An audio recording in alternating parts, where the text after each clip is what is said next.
Hello, traders. Today is Wednesday, July 9th, and this is my analysis for the Euro-US dollar, and we are on the 1 hour time frame.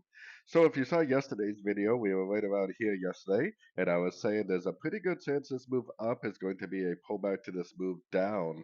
But the fact that it went down again, right, we got one impulsive up, we got corrective down, and now we're back up.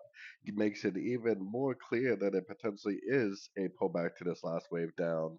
So I got my Fibonacci retracement on there. I always am looking for one, two, three waves, three counter trend waves. I'm looking for a Fibonacci bounce, nice engulfing move to the downside, watching the 61 and the 78%.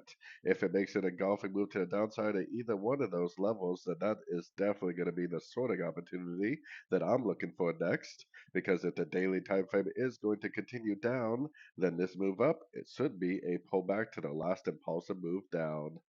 So anyways, don't forget to check out my free Discord channel linked over here in the corner. Take a look at my website, fxpipcollector.com. And as always, thank you for watching and happy trading.